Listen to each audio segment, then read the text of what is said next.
Perhatian, konten ini mengandung konsep esensi ilahiyah yang membutuhkan aspek pemahaman mendalam, yang kemungkinan hanya dapat diakses dengan keterbukaan hati dan pikiran, untuk mencapai tingkat pencerahan dan kesadaran yang lebih tinggi. Assalamualaikum warahmatullahi wabarakatuh. Alhamdulillahirrabbilalamin. Segala puja-puji milik Allah subhanahu wa ta'ala yang atas rahmat karunia kasih sayangnya. Alhamdulillah pada pagi hari ini kita kedatangan guru, kita kedatangan bintang tamu. Tentu saja tidak asing lagi kita kedatangan Bang Damai hari ini. Dan karena Bang Damai juga sudah hadir, so guru, the stage is yours, silakan.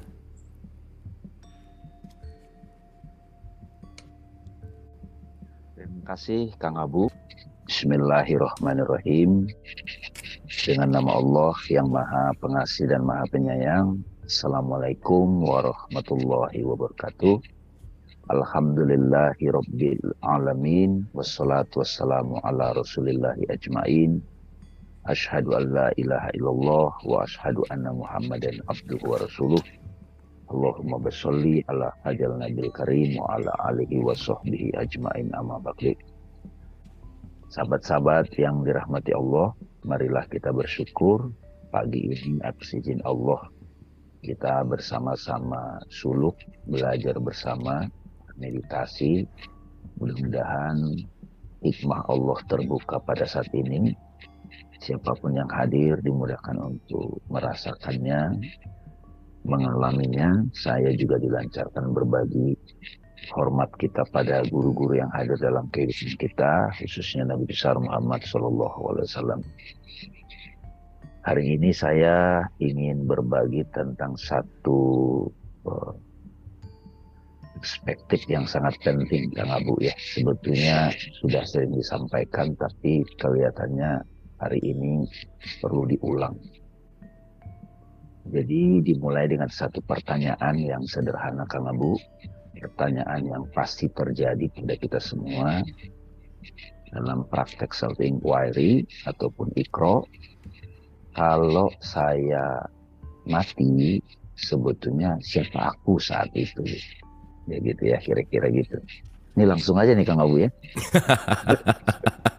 Ini langsung to the point banget sih. Oke Bang Damai, sip. Kan? Jadi kalau saya mati gitu ya, kalau saya ajal tiba, siapa aku saat itu? Gitu. Karena situasi itu pasti terjadi kan, ya kan? Siapa aku saat tubuh ini berakhir gitu ya kira-kira. Kalau kita memaknai mati itu adalah tubuh ini berakhir gitu. Kali ini kita juga dapat informasi kan, sahabat kita juga guru dari banyak sahabat, Mas Reja Gunawan ya, Kang Abu ya, baru meninggal gitu ya, mengajarkan kesadaran melalui holistic healing. Nah itu kembali lagi tuh Kang Abu, saya mengalami satu pertanyaan ini. Nah mati itu sebetulnya saat terjadi, saya siapa saat itu gitu ya. Mungkin waktu sahabat saya Mas Beben ya, almarhum meninggal, sampai Kang Abu juga secara spontan itu mengadakan doa bersama. Nah itu ada perasaan-perasaan yang berbeda pada kita. Tapi kalau itu kita gimana gitu? Karena nggak memeditasikan begini Bunda ya, Bunda Judis ya. Jadi kalau saya saat itu, dan pertanyaannya lagi, saya diingat orang nggak ya gitu kan? Siapa saya saat itu gitu ya? Nah, terus juga di lain sisi Nabi juga bersabda antal maut qoblal maut ya, mati sebelum mati gitu. Di Jawa namanya mati sakjeroning urip gitu.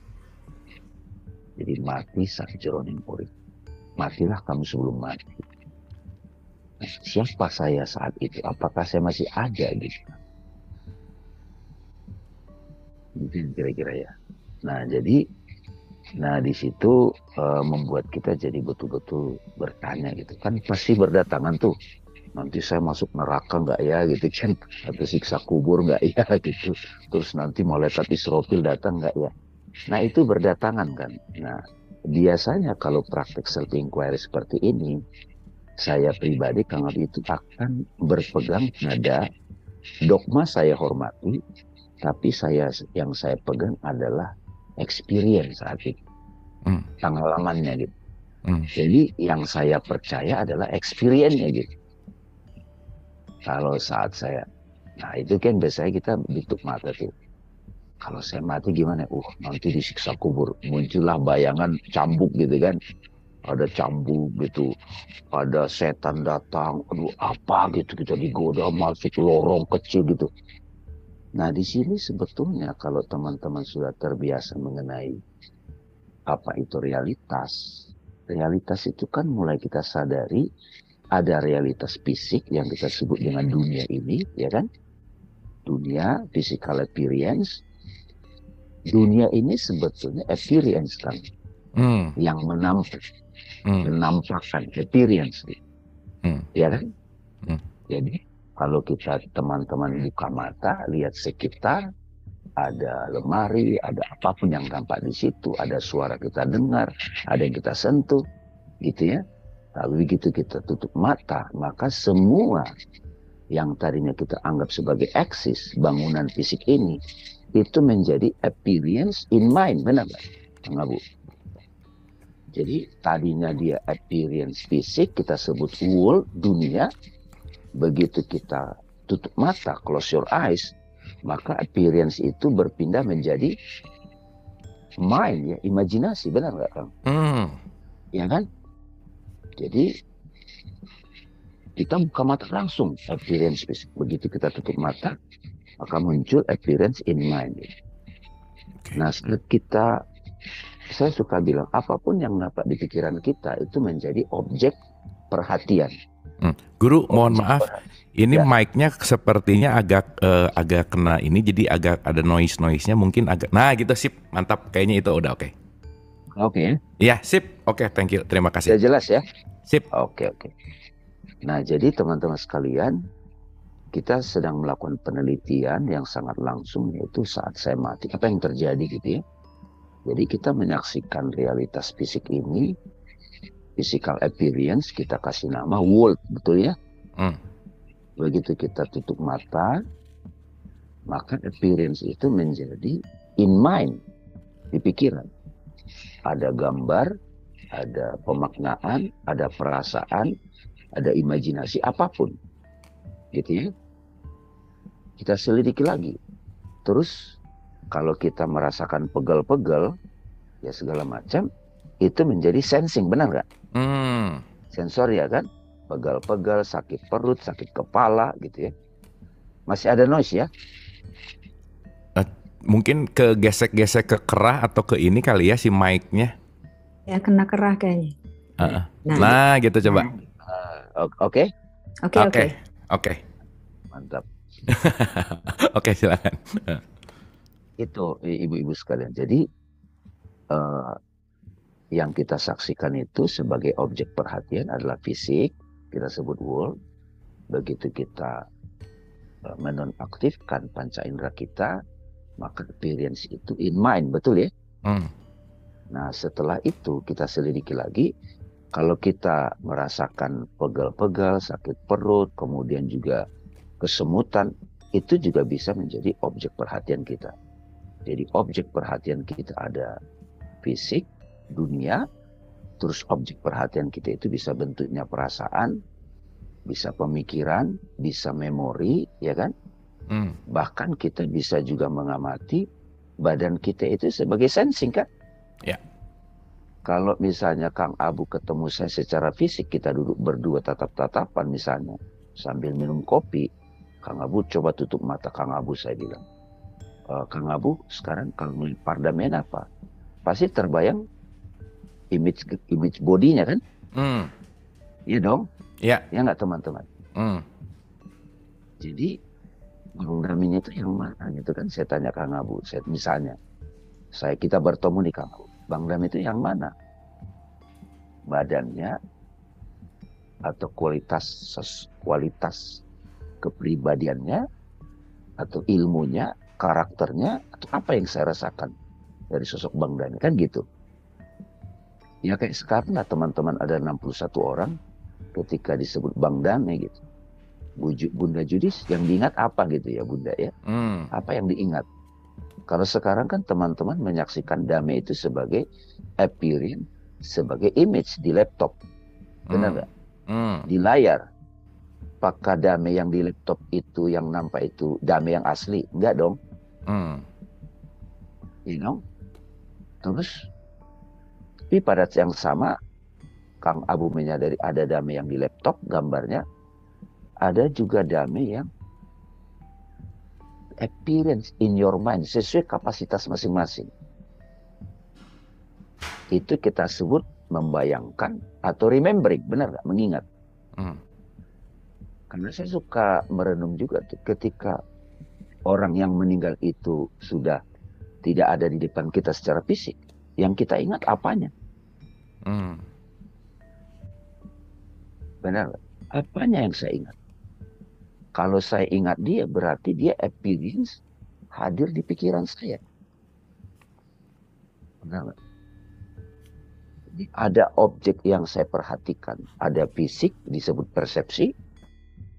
Ada juga di pikiran, pemahaman, pemaknaan, perasaan.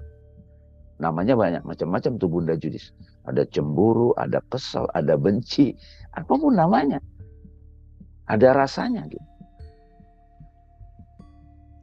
Ya, kalau kita misalnya senang makan bakso atau soto, apa sih yang kita kenang dari itu? Pedasnya, gurihnya, dan seterusnya. Jadi ada appearance, ada yang menampak secara fisik, ada yang menampak secara mind, ada yang kita observasi sebagai ya sensorial gitu ya. Nah, kalau teman-teman masih kurang ini, saya coba kasih gambar-gambar Kang Abu ya. Ini Kang, nampak ya Kang? Lumayan membantu ya. Suara oke? Nah, ini subjek kesadaran itu sedang memperhatikan objek kan? Ya. Subjek kesadaran memperhatikan objek. Jadi awareness, attention, appearance, betul?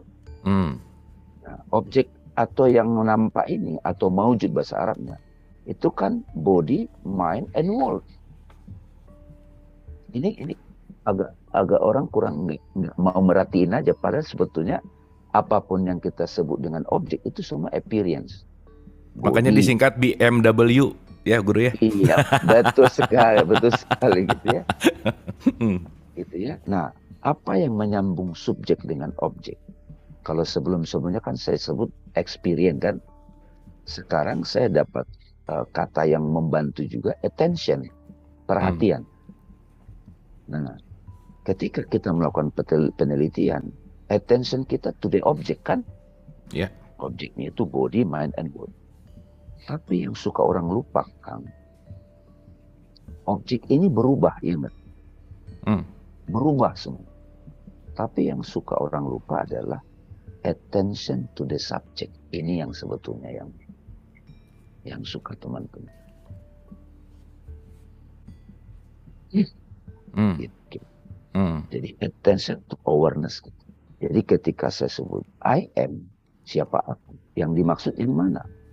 Gambaran di pikiran, badannya, atau awareness yang menyadari semua itu. Oke. Gitu ya. Ada analogi satu lagi teman-teman. Pada waktu kita tidur ya, Bunda Judis ya. Boleh nggak saya tanya Bunda nih? Boleh ya? Boleh Bang, bebas. Nah, bebas. Tadi ya. Bunda terakhir mimpi kapan? Tadi malam juga mimpi. Oh gitu ya. Mimpi di mana Bu? Mimpi nggak tahu di satu tempat sih. Nah, lokasinya bisa dikasih nama? Ya kayak di rumah gitu. Di rumah di Lebak Bulus atau? Kayaknya bukan di Lebak Bulus, anehnya ya. Di mana? Samar. Samar, tapinya ada ruangannya, tapi itu tahu itu rumah gitu. Pokoknya di Saya tuh Kemang. nggak pernah ingat mimpi, Bang. Tapi yang tadi malam memang saya masih ingat saya mimpinya di rumah gitu. Tapi saya nggak tahu itu di mana gitu rumah. Nggak jelas ya. Nggak jelas. Tapi waktu di dalam mimpinya sih itu rumah saya. Gitu. Apa Rumah saya yang di rumah mana? baru ya? Iya betul. Jadi kadang-kadang kan kita tidurnya di Lebak Bulus di Jakarta, Iya, tiba-tiba mimpinya di Perancis, benar nggak? iya betul. Badannya yang di Lebak Bulus tidur ngorok, gitu ya. Tiba-tiba ada diri kita yang sedang hidup, sedang beraktivitas di Perancis. Dia bertemu teman atau Bunda Judis ke Jerman, ketemu anak di sana, betul? Ya emang ketemu cucu sih saya. Nah, jadi Bunda Judis tidur di Lebak Bulus, terus Bunda Judis ada diri Bunda Judis yang lain. Itu mimpi hidup di Jerman, bertemu anak, ketemu cucu. Bisa disadari nggak ada dua aku di situ? Aku yang di Lebak Bulus dan aku yang ada di Jerman. Dari sudut pandang aku yang di Jerman, Bunda Judis yang di Jerman, itu melihat ada sosok cucu, ada sosok anak. Aku dan cucuku berbeda, betul? Aku dan kota berbeda. Kalau tiba-tiba di kejadian itu tiba-tiba ada rampok, maka rampok itu bikin kita takut. Aku yang ini. Saya lari, saya kabur. Sampai satu ketiga, kejedot, bangun. Aku yang di Lebak Bulus bangun. Oke? Saat aku yang di Lebak Bulus bangun, saya langsung sadar. Semua itu appearance in mind. Betul kan? Iya. Oke? Appearance in mind, cucuku in mind. Anakku in mind, gedung in mind, rampok in mind. Jadi ada sang sadar yang asli, ada aku yang appearing as a person. Kebanyakan menganggap dirinya aku as a person, karena aku adalah as a person yang kita sebut sidami. Dari sudut pandang sidami ini, aku menyadari aku berbeda sama yang lain. Aku kesal sama orang. Terjadilah dualitas. Jadi ada dua sudut pandang Kang Abu. Sudut pandang aku yang terpisah as a person, melihat aku dan yang lain berbeda. Tapi sudut pandang aku yang sadar, semua itu adalah appearance in mind.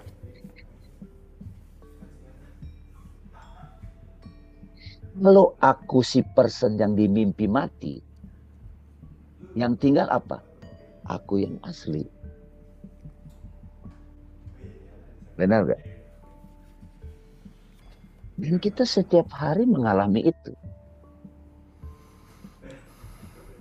Kalau sekarang si Dame ini mati, udah pasti mati satu saat. Fisiknya. Yang tersisa, aku yang asli itu. Bagaimana caranya?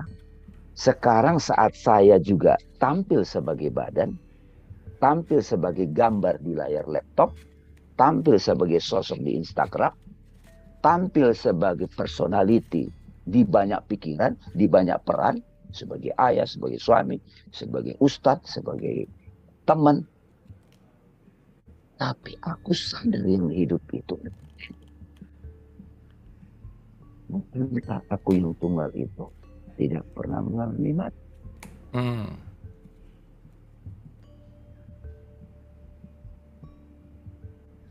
Kira-kira di dalam mimpi itu ada Tuhan juga nggak? Nggak, tapi Tuhan yang diciptakan. Gitu. Jadi selama ini ketika kita sebut Tuhan yang aku sembah, itu sebetulnya deskripsi mental, teman-teman. Sebuah bayangan, objek.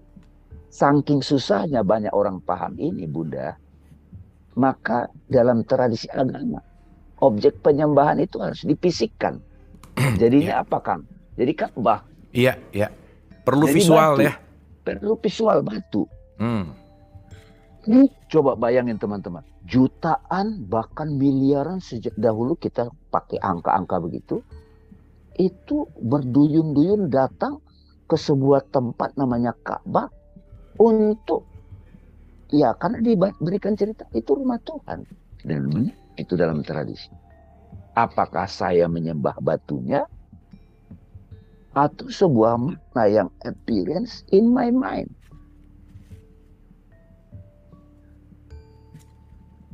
Dan kita bertahun-tahun terkondisi dengan sudut pandang begini. Nyaman-nyaman saja tuh kita. Gitu kira-kira. Nah ini yang sebetulnya kenapa Syekh Abdul Qadir Jailani kan mengutip hadis Nabi ini terus, Kang Abu. Ya. Iya.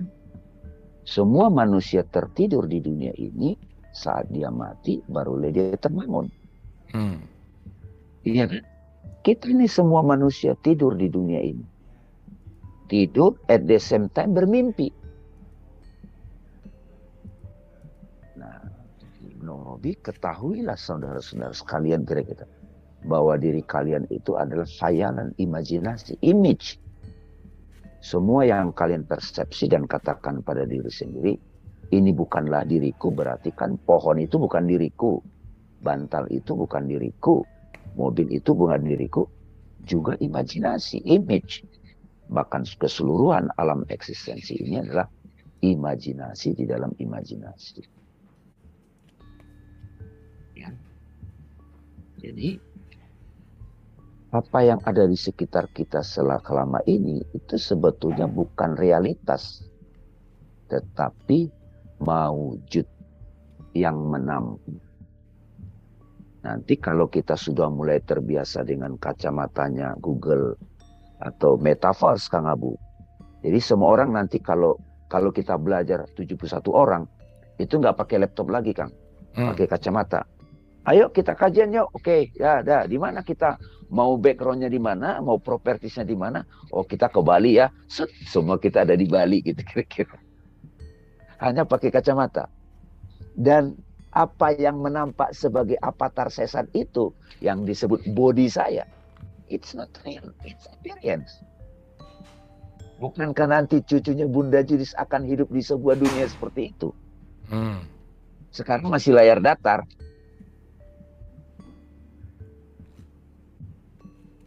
Transfer pakai itu, pacarannya pakai itu, pacarannya nanti juga akan avatar. Sekarang aja saya ngajar, saya harus punya avatar, utusan namanya gambar yang ada di layar ibu. Saya bisa ganti-ganti backgroundnya kan? Saya bisa ganti ini, saya bisa ganti ini, saya bisa ganti ini, ya enggak? Saya bisa ganti ini, ya enggak? Suka-suka saya dong. Iya kan? Iya. Bisa dong. Saya bisa pakai ini gitu ya. Bisa pakai ini gitu. Iya kan? Iya benar. Nah Benar kalau nggak? gini nggak ada yang mau denger sih kayaknya Bang Dame. Makanya padahal itu kan gambar kan? Iya. Diganti nggak nih? Diganti ya? Diganti. Nah ini makanya Kang Abu, ini saya sama teman karena dia nulis buku tentang Maya, dunia imajinasi dari perspektif Ibn Arabi, itu kita mau pretelin Kang. Kita mau buat itu sebagai sebuah perspektif buat anak muda dari awal. Nah badan ini sendiri adalah avatar gitu. Cuma lebih solid menurut kita gitu. Tapi kalau orang lagi ngegele, dia ngelihat badan itu nggak solid loh kalau lagi ngegele gitu. Kalau lagi agak kelewingan begitu, mabuk begitu, itu kan nggak solid Bunda Judis. Benar nggak? Kita nyebut dia halu gitu. Padahal kita semua rame-rame halu gitu. Benar nggak sih? Nyalahin Saya yang gele ya. Sekarang kan kita bisa buat avatar kita yang filter apa gitu. Saya suka cek tukang abu, ada beberapa orang yang kenal saya cuma di YouTube, di virtual, pas ketemu offline. Sama nggak yang kamu rasakan dengan sekarang kamu ketemu secara fisik? Oh, kalau di bayangan saya Bang Ram itu gede, gagah. Oh, sekarang nggak gagah, gagah juga sih. Dia bilang. Jadi, dia punya visual sendiri di pikiran dia, suka-suka dia. Yang penting bukan itunya, yang penting ada konten, ada substansi yang kamu connect dengan sosok damai itu. Apakah itu love, peace, awakening?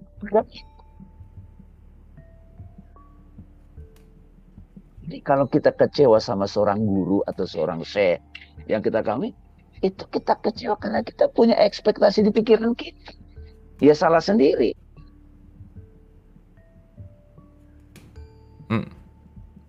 Bener banget.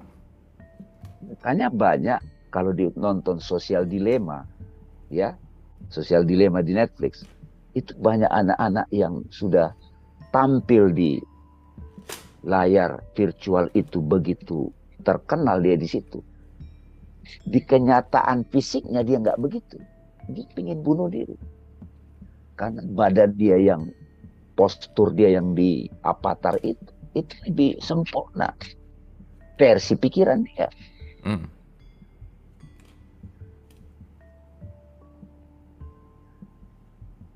Ini mau nggak mau Kang Abu harus kita bahas. Karena pensiunan nih, mantan jenderal misalnya. Udah nggak ada kekuasaannya kan? Tapi di pikiran dia masih jenderal dia gitu. Itu kan halus sebetulnya. Orang harus manut sama dia. Berarti kita selama ini hidup dengan imajinasi kita masing-masing yang masih berubah. Kita hidup dengan nature-nya kita. Tidak sebagai kesadaran. Kita sebagai son. Apakah kalau saya sudah sadar, saya adalah kesadaran yang sadar itu, saya jadi nggak pakai person, tetap pakai person, tapi sadar. Jadi pertanyaannya Kang, kalau saya mati, apakah saya masih ada? Masih ada. Si kesadaran masih ada. Jadi mati jadi.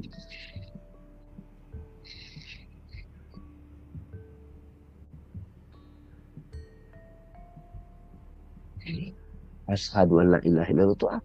Aku bersaksi tidak ada Tuhan. Tuhan yang kita tolak itu la ilaha. Itu sebuah objek. Persepsi orang yang dibentuk. Itu bukan Tuhan yang asli. Apalagi doktrinnya itu. Tuhan yang menentukan.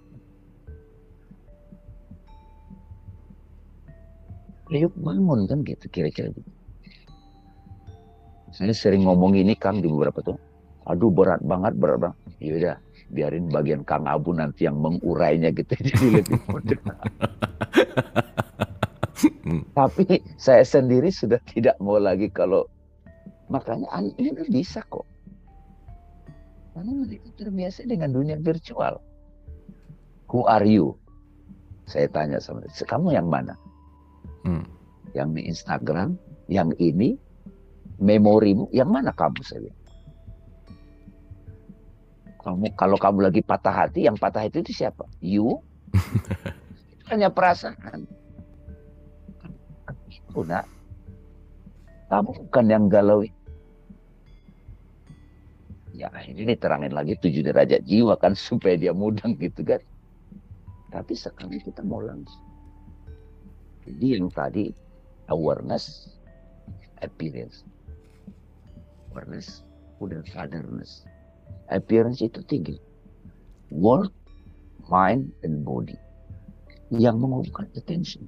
Selama ini kita selalu terfokus pada objek perhatian. Itu selalu berubah.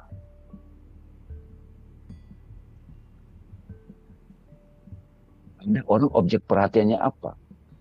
Sekarang lagi booming hacker kan, yang Hmm. jebol itu kan kemarin kasus kepolisian, terus macam-macam gitu. Jadi gampang banget orang digiring, betul. Nah mereka yang sudah mulai sadar mana appearance yang fisik, appearance in mind, appearance virtual as a body, ya selalu standing as awareness.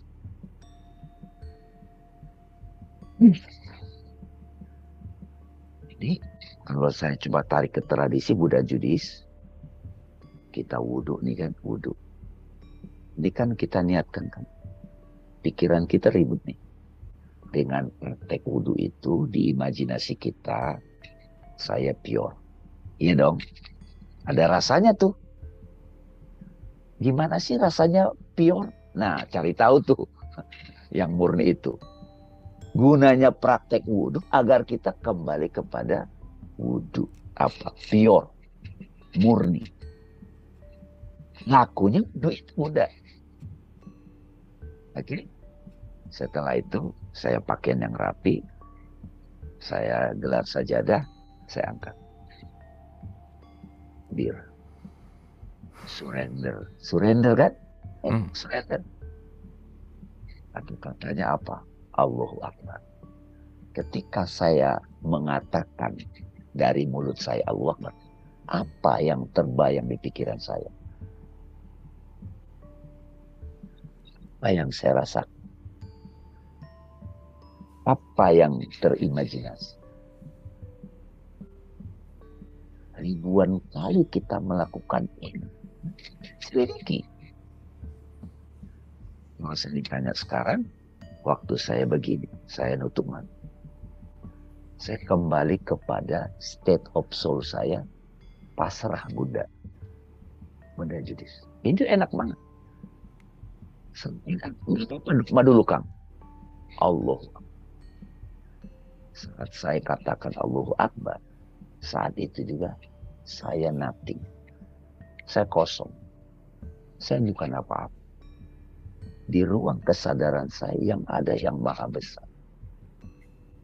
Sehingga mungkin awal-awal ada terbayang dulu sesuatu. Kan orang kan suka nanya sholat khusyuk. Yang dibayangin apa? Ka'bah. Alif lam lam ha. Apa yang dibayangkan? Cahaya. Kalau Qur'annya kan aqimis sholata li dzikri. Dirikan sholat untuk ingat aku. Jadi menurut saya Kang, ingat aku itu attention-nya bukan pada objek, tapi attention-nya pada subjek. Itu. Terus sambil baca Fatihah, Alhamdulillahirabbil alamin. Terbayang lagi.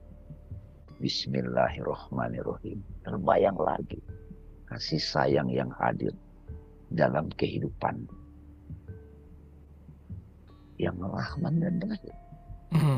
Saya ucapkan alhamdulillah.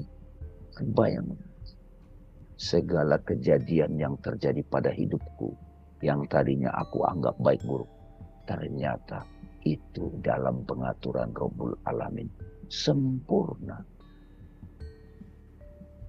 Ar-Rahmanir-Rahim. Terbayang lagi kasih sayangnya. Bukan cuma terbayang, tapi terasa. Malik Yaumiddin yang menguasai hari pembalas. Terbayang lagi di batin kita, di imajinasi kita, di pikiran kita, di jiwa kita. Siapapun yang berbuat sembrono akan dibalas. Saya berbuat sembrono akan dibalas. Terbayang satu keseimbangan semesta. Itu Malik Yaumiddin. Baik saat di dunia ini maupun di alam imajinasi, di alam batin, di akhirat nanti. Terus saya ucapkan lagi, Iyyaka na'budu wa iyyaka nasta'in. Hanya Engkau yang kami sembah. Siapa engkaunya di situ? Apa yang saya saksikan waktu saya katakan Iyyaka na'budu? yang agung sekali. Apa bayangannya? Apa rasanya? Wa iya kan dengan kepada engkau kami minta engkau. Ihdinas siratal mustaqim. Kata-kata ini apa kira-kira yang hadir perasaan maknanya? Tunjuki kami jalan lurus langsung. Siratal ladzina an'amta alaihim. Jalannya mereka yang telah engkau beri nikmat. Terbayang ke ngabu di berbagai zaman dan tempat. Orang-orang yang sudah menikmati itu. Ghairil maghdubi, bukan yang dimurkai. Terbayang juga manusia jatuh bangun yang lupa dirinya, tidak sadar. Walad dolid, mereka yang sesat, mereka yang ikut-ikutan, siapa ke kiri, siapa ke kanan. Terbayang. Amin. Jadi satu Al-Fatihah, kita seperti imajinasi kita jalan-jalan, no time, no space. Mau disempurnakan, bisa kita baca surat pendek. Lalu udah, Allahu Akbar, pasrah lagi, ruku, humility. Itu ingatkan lagi untuk diri kita agar selalu humble. Sami Allahu liman hamidah. Pasrah lagi. Rabbana walakal hamd. Allah mendengar orang. Istirahat dulu. Rest. Tumanina. Dalam hidup kan kita sering. Begitu sibuk banget Kang Abu ya. Iktidal dulu. Namatin dulu nih. Benar gak? Kalau kita terlalu sibuk banget. Kita butuh tumanina. Iktidal. Terus Allahu Akbar sujud. Tunduk. Nothing. Sujud itu seperti kita kembali kepada pengalaman batin kita di perut ibu. Tunduk sujud. Ketika kita kembali kepada kesadaran state of soul di rahim ibu, semua diurus. Lagi kita pingin congkak lagi. Astaghfirullah Rabbi ghafirli. Ampuni aku. Warham. Sujud lagi. Baru kita duduk antara itidal ya. Apa namanya? Tahiyat. At-tahiyat. Kehormatan milik Allah. Baru salam. Nah, rangkaian pase-pase pose ini. Para sufi, para wali itu melihat itu semacam perjalanan kesadaran. Hakikat-hakikat banyak di sini. Satu solat zuhur dapat rasanya satu. Ingat lagi. Satu sholat asar dapat lagi. Itu in Islamic perspective. Di tradisi Vedanta, Christianity, di tradisi Buddha ada lagi. Gak apa-apa beda-beda. Tapi yang tadi, yang kita sembah apa sekarang? Experience-nya yang mana? Fisiknya, modinya, maknanya, atau rasanya? Jadi prinsip yang barusan saya paparkan ini teman-teman, itu coba kita bawa dalam daily life activity.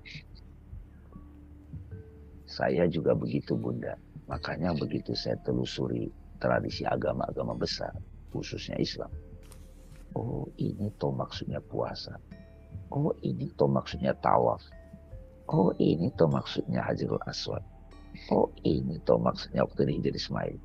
Saat kita melakoninya, kesadaran kita menjelajah. Bertemu Tuhan.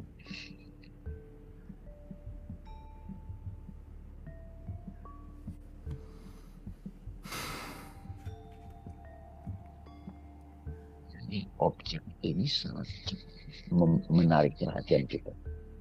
Makanya di dunia digital pasti Kang Abu tahu tuh. Anak-anak muda tahu tuh. Attention is money. Attention itu ya follower atau viewer. Itu berubah.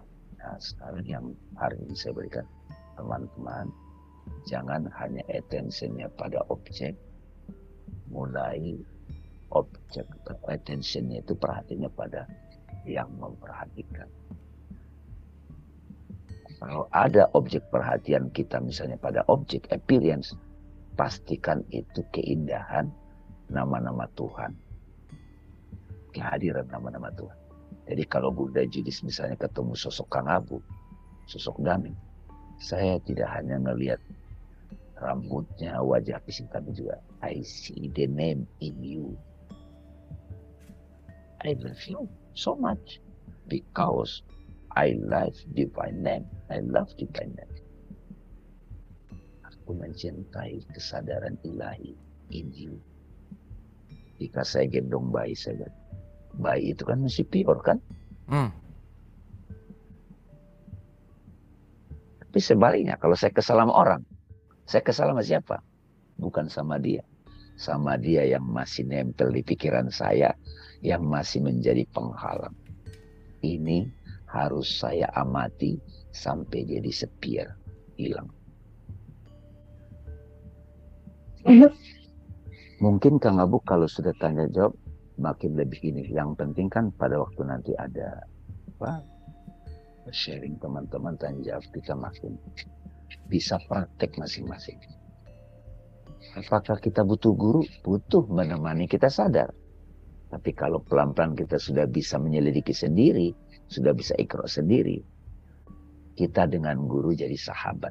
Kita respect satu sama lain. Tapi kalau kita terlalu memuja sosok guru atau seorang penceramah ustadz, kita punya kan ekspektasi sendiri tentang dia. Ketika kita lihat dia tahu sisi lainnya, ya kok begitu, kecewa sendiri, disalahin lagi itunya. Soalnya ustadz tuh pas di panggung doang sih Bang Dame, kan turun panggung udah nggak ustadz lagi harusnya ya. Turun panggung jadi bapak, turun panggung jadi apapun gitu ya, karena itu kan identitas ya sebenarnya ya. Betul sekali. Makanya kalau kita lihat satu ustadz, jangan lihat cuma ustadz, tapi lihat substansi nama Tuhan. Sekarang kita tahu nama Tuhan yang hadir di situ. Setiap saat kita bisa begitu. Setiap saat. Saya yakin Kang Abu waktu usia 40 tahun itu janjinya itu. Saya mau melihat dengan mata kesadaran kemana-mana gitu. Mau ngapain lagi? Mau ngapain lagi coba? Hidup itu jadi wonderful. Life is beautiful. Tapi udah diomongin gitu, ada lagi yang ngomong, tapi kok dia begini Bang? Oke, kita ngobrol lagi gitu. Nah, kita melakukan saja praktek penyelidikan, direct path. Kalau dia masih perlu harus dogma ditakut-takutin, kasih juga Kang. Saya juga begitu. Oh kayaknya dia harus masih dikasih satu dogma yang dia harus ditakut-takutin, dibuat disiplin, kasih aja. Belum bisa direct path. Nggak apa-apa. Kalau dia masih harus kasih iming-iming pahala, nggak apa-apa. Tapi saya udah malas gitu Kang. udah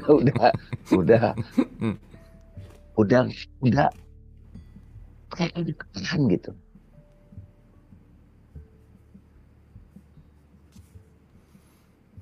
Oke Kang, boleh kita. Nggak apa-apa ya. Oke, asik. Ini sih saya dapat tentang attention, keren banget sih Bang Dame, bahwa ada subjek, ada attention, ada objek. Ini 3 poin penting yang saya rasa penting banget untuk diulang-ulang memang ya. Mana awareness, mana appearance, mana body, mind, and world. Dan saya rasa semua pembelajaran tuh ujung-ujungnya kan menyadari ini sih sebenarnya gitu ya. Kita kembali kepada kesadaran ini gitu. Nah, seperti biasa teman-teman Ibu dan Bapak, kalau ada pertanyaan silahkan ya, raise hand boleh, mau chat juga boleh. Cuman ini banyak dulu, sedikit lah, ada beberapa hal yang pengen digali dulu. Jadi keingetan gini Bang Dame, ada satu interviewer lah, wartawan nanya, Mas Abu sekarang udah gak main sulap ya gitu intinya.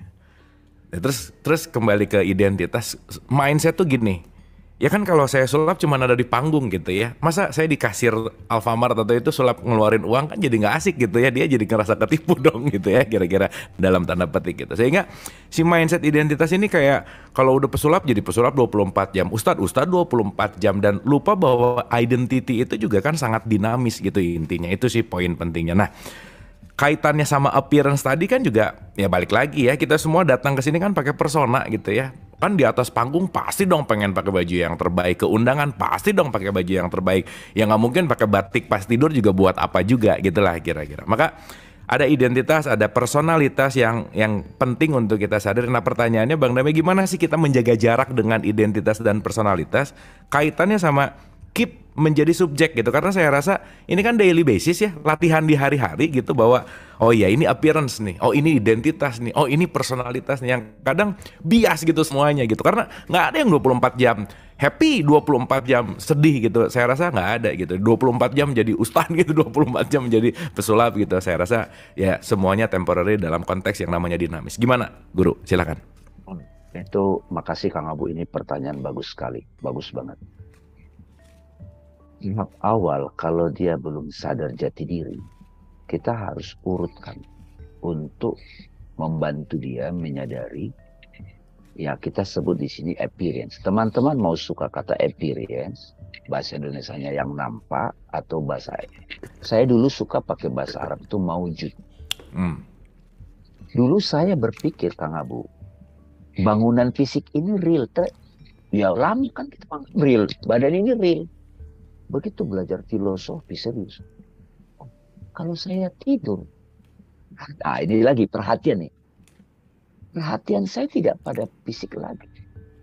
Jadi kita saat yang sama hidup di beberapa personalitas, beberapa alam hidup. Mau kita begitu? Memang kebanyakan orang nggak begitu. Nah, tahap awal kita harus mau mengenal diri itu menjadi core-nya. Kita di sini banyak orang bilang, saya tahu nggak siapa dia? Saya tahu, tapi nggak clear. Ketika teman-teman nyebut saya, what do you mean? Memori. Reunian itu semua kita pingin nengok memori kan?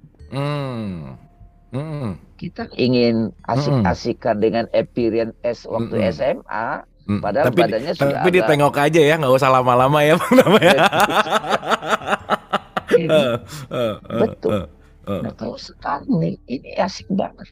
Anak-anak ini asik. Saya tidak terjebak pada appearance, identitas personal, identitas sosial. Misalnya nih, saya kasih contoh lagi. Orang lulus kuliah, begitu lulus kuliah, ditanya kapan kerja. Ya belum dapat kerja. Begitu kerja, kapan kawin.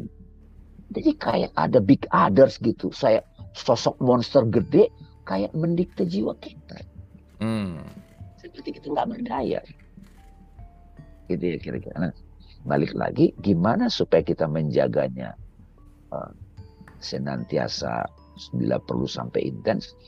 Kalau kita sudah sadar sang jati diri Kang, itu urutan-urutannya.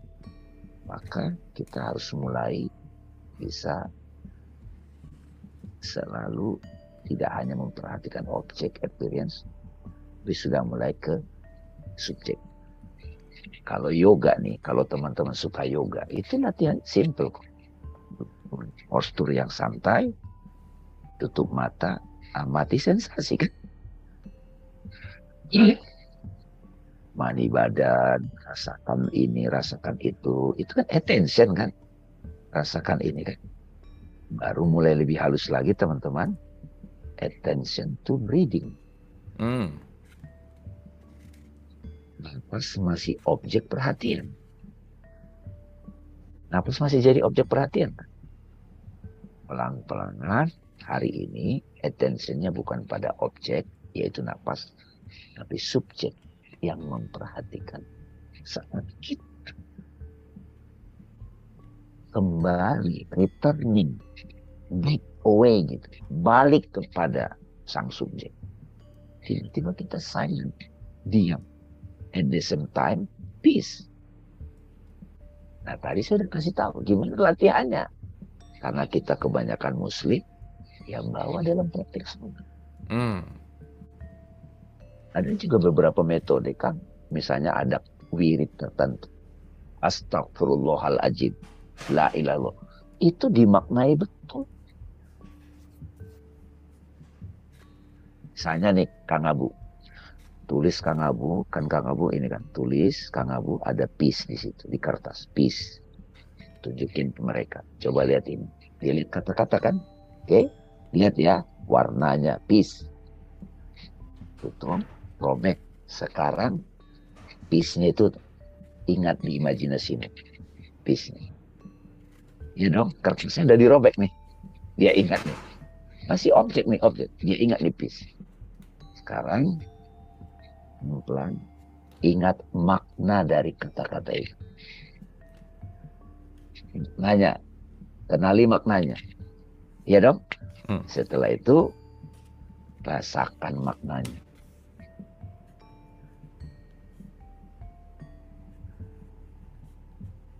Setelah itu baru siapa sebetulnya saat itu saat kita udah rasa peace itu. Oke. Itu simpel sebetulnya. Saya juga di tarekat itu dibuat begitu. Kan makanya kalau di ruang meditasi, di ruang jawiyah kita ada asma Allah kan. Allah. Alif lam lam. Teks Arab. Ini Pak duduk dia, tutup mata. Bayangin ini tanpa. Nggak apa-apa juga. Itu jadi objek sembahan. Nah, semakin kita menghayati makna di balik kata lafaz Allah. Oh, itu kan dahsyat. Lama-lama.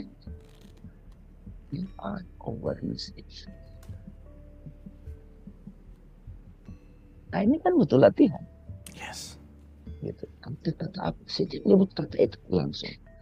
Bagi saya, ketika disebut kata ikro, saya ucapkan. Itu langsung udah meditasi. Kodok kejadian heboh, dihina misalnya.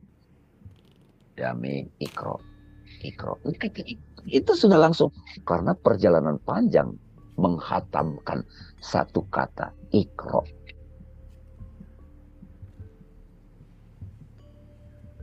Kalau tradisi lain langsung masuk. Atau namaste. Mana yang familiar? Mana yang sudah khatam? Atau astagfirullah, saya pergi juga tukang. Astagfirullah itu kan ungkapan ketika saya sadar kembali ke subjek. Saya keliru tadi. Saya berlebihan tadi ngomongin dia. Saya tadi marah. Astagfirullah. Jadi satu kata astagfirullah kayak Harry Potter sakti langsung klik. Barang siapa melapaskan la ilaha illallah saat sakaratul maut? Enggak. Apakah saat saya mengatakan la ilaha illallah saya sudah langsung peaceful? Bagi saya sekarang kan la ilaha illallah itu adalah tadinya objeknya pada ilah objek, sekarang la ilaha illallah pada subjek. Itu la ilaha illallah. Oke. Jadi la ilaha illallahnya itu jadi memang satu kata la ilaha illallah itu memang kayak Harry Potter udah. Banyak umat Islam kekayaan begitu, harta karun. Nah, makanya ini dikasih basicnya Kang. Kunci Inggris kalau kata Kang Abu kan kunci Inggris gitu. Jadi kunci Inggris ini dipakai kemana aja. Benar. Tinggal kita lihat aja. Mau pakai film bisa, mau pakai musik bisa. Instrumennya bisa apa? Mau pakai nature, alam.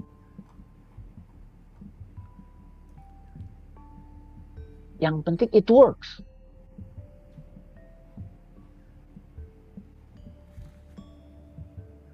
Bagi saya ritual sholat itu mungkin bagi beberapa orang, tapi jangan bangga dong. Oh, saya udah nggak perlu sholat. Ya nggak usah gitu juga, nanti ada yang tersinggung gitu kan. Kan ada begitu. Saya cukup, ya nggak usah gitu-gitu amat juga gitu. Karena saya puluhan tahun dikasih ritual sholat, kenapa nggak saya dalami? Tapi saya juga kalau lagi begini Kang, itu saya dapat. 5 menit aja begini, udah langsung tersangka. Kita begini kan kita respect pada di imajinasi kita yang lebih dari kita. Itu humility kan gitu. Ya. Ini banyak cara untuk back to the center. Banyak cara. Nah, kalau saya ketemu teman misalnya offline, ngobrol 1 jam, ini sudah dapet. Nah, ini caranya nih balik. Kamu udah dapet nih. Makanya saya bisa, udah dapat. Tapi kalau dia sombong, sotoy, belagu, ya nggak berhasil. Jadi kalau orang itu jujur, tulus, rendah hati, itu bisa terbuka. Mudah sekali. Terus kalau sombongnya datang lagi, duduk begini. Robbi Gofirli, ampun gitu. Jadi makanya kita ada ritual habis sujud. Nah, habis naik lagi dong. Identitas egonya kan. Robbi Gofirli, ampun ya. Warhamni sayangnya. Jadi tinggal kita sambungin aja, Kang. Makanya kan Kang Abu, saya tanya anak muda itu siapa? Kamu kalau mau caranya gimana? Itu sebenarnya saya ngecek, kamu berhubungan sama Tuhan seperti apa gitu. Saya nggak ngomong gitu aja. Kamu caranya tenang gimana ya? Itu saya lagi ngecek dia seperti apa sih hubungannya sama Tuhan. Karena Tuhan yang paling langsung dialami kita adalah peace. Damai. Ngapain rajin tahajud, rajin bolak-balik, tapi nggak peace-peace gitu, nggak damai-damai gitu. Oke. Tapi memang karena si visual itu penting banget, jadi kadang-kadang emang gerakannya yang jadi kayak penting banget gitu ya Bang Damai. Emang ritualnya yang kayak paling pasti depannya banget gitu, dan yang jadi keributan kan entah itu gerakan, entah itu tata caranya, entah itu macam-macam lah gitu ya kira-kira. Dan Rojul hurufnya. hurufnya. Betul. Oke sih Bang, ini kayaknya harus diajarinnya dari SD sih Bang. Betul Bang. Karena mereka kan shaping tuh ya, mereka udah benar-benar. Iya, maksudnya SD tuh bukan masalah hanya baca gitu ya, matematik, tapi ya dikasih tahu bahwa this is the real, this is gitu-gitu lah ya, lebih kepada sesuatu yang much more essential gitu intinya. Oke, terima kasih Bang Damai, terima kasih. Oke, saya tuh biasalah kalau ngobrol sama Bang Damai banyak banget sih catatannya, tapi ini yang Raisen banyak banget juga, pertanyaan yang DM juga banyak. Oke, kita ke Mbak Ambar. Mbak Ambar, apa kabar? Silakan.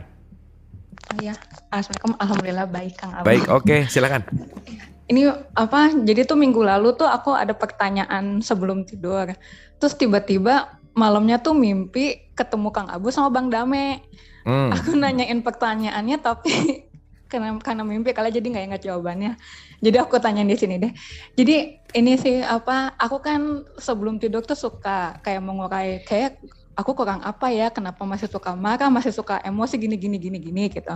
Terus tuh biasanya jawabannya tuh dapat pas lagi tidur, kayak ada yang ngejelasin ke aku gitu kayak, kenapa kamu begini, kamu tuh begini, kamu tuh begini. Tapi tuh pas lagi di mimpi itu aku kayak ngerasa oh iya aku ngerti gitu, kerasa sampai hati sih mengertinya, tapi pas lagi bangun tuh langsung ngeblank gitu kayak itu gue mimpi apaan ya, kok jadi lupa jawabannya, tapi tuh kerasa hatinya gitu, maksudnya kerasa perasaannya, tapi tuh aku jadi bingung, tapi tuh apa yang harus aku lakuin karena aku nggak inget jawaban yang diberikan di mimpi gitu, tapi kerasanya tuh kayak pas lagi dijelasin, diurain tuh kayak ada suara yang lembut, menenangkan gitu, semakin aku bingung ini apa, jadi tuh aku bingung apa yang harus aku lakukan, dan itu tuh menanggapinya gimana gitu loh Kang sama Bang Damai. Itu ya sih jadi suka kepikiran aja kadang-kadang sama jawabannya ya. Okay. Terima kasih. Oke, thank you. Wah ini relate, pasti juga relate ke banyak gitu ya. Silakan Bang Damai. Jadi pada waktu kita tidur, apalagi tidur pulas, kita sebetulnya satu sama kesadaran semesta.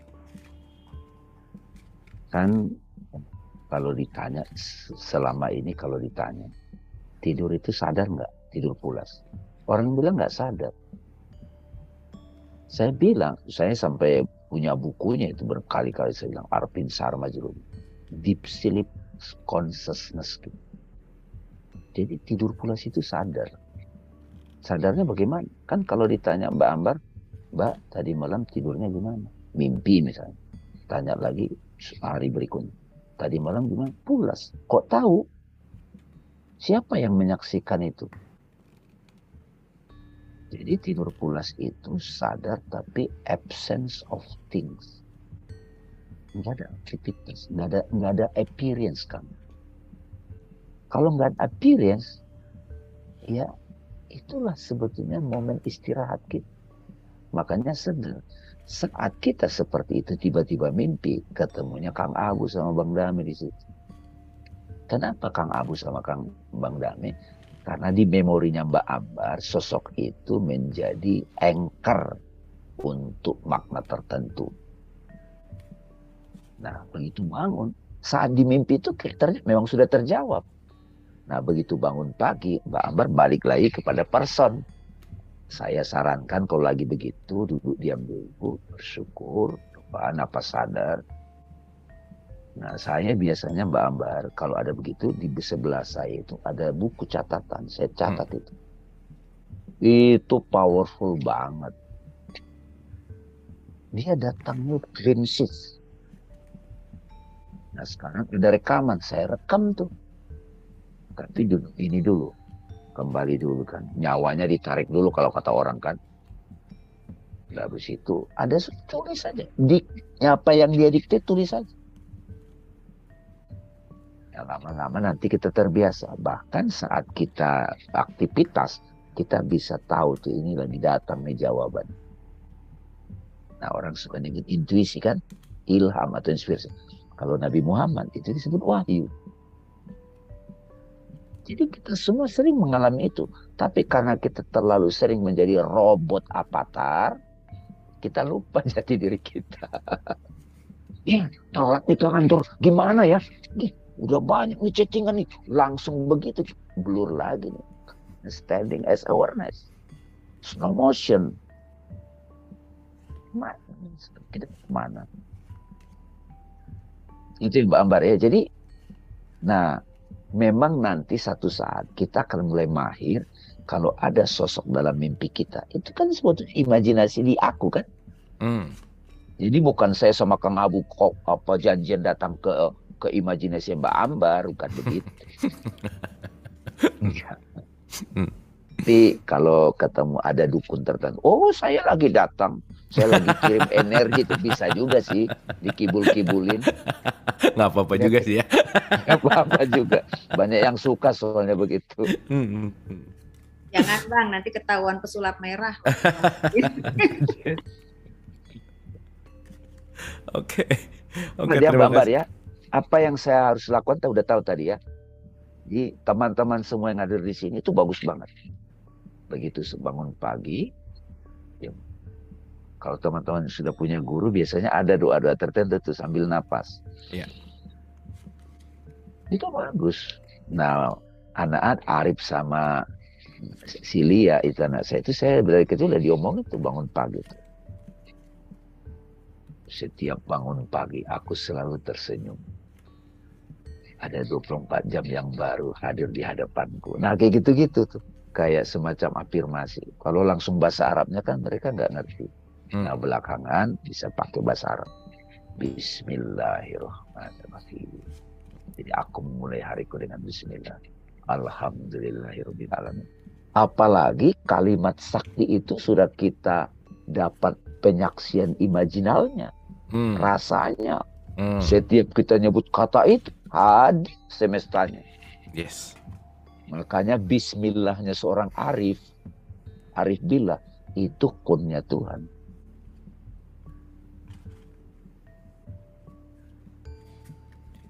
Itu kenapa juga mungkin di tradisi Islam bangun tidur langsung subuh dulu kali ya. Jangan ngapa-ngapain dulu, langsung prayer dulu gitu ya. Itu kali ya. Doa, biar dapat ritmiknya. Kalau sekarang kan bangun langsung HP kan gitu. Bangun ngerasa harus gitu. Bangun tuh sholatnya karena ngerasa wajib gitu Bang Dame, bukan part of flowingnya gitu.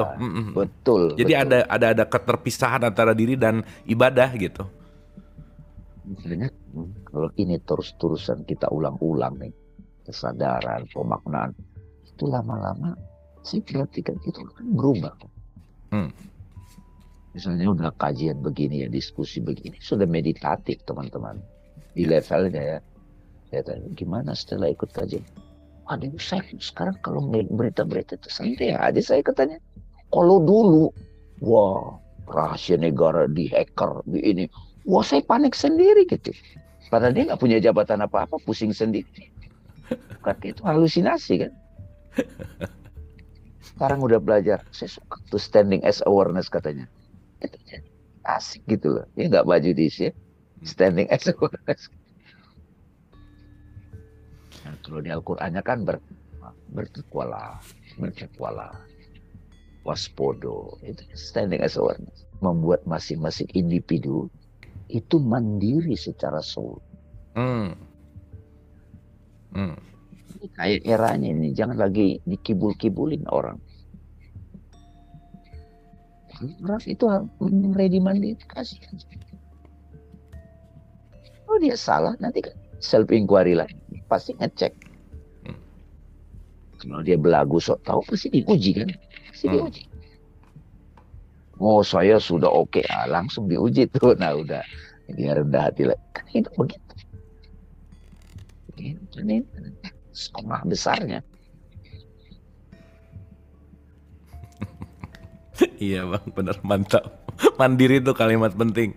Ada salah satu guru saya juga ngomongin, awas lu hati-hati masalah orang jangan jadi masalah lu juga katanya. Itu menarik sih, kemandirian itu menarik, bener.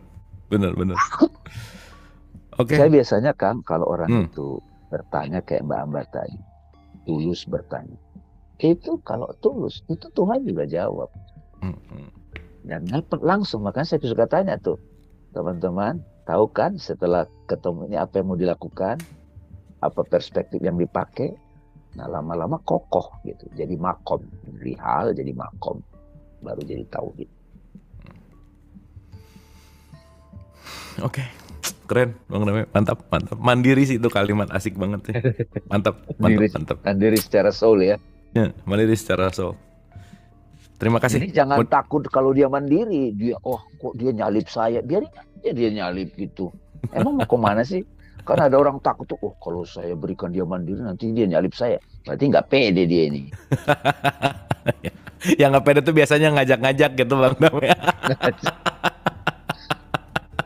Oke, thank you, terima kasih Bang Dame, mantap.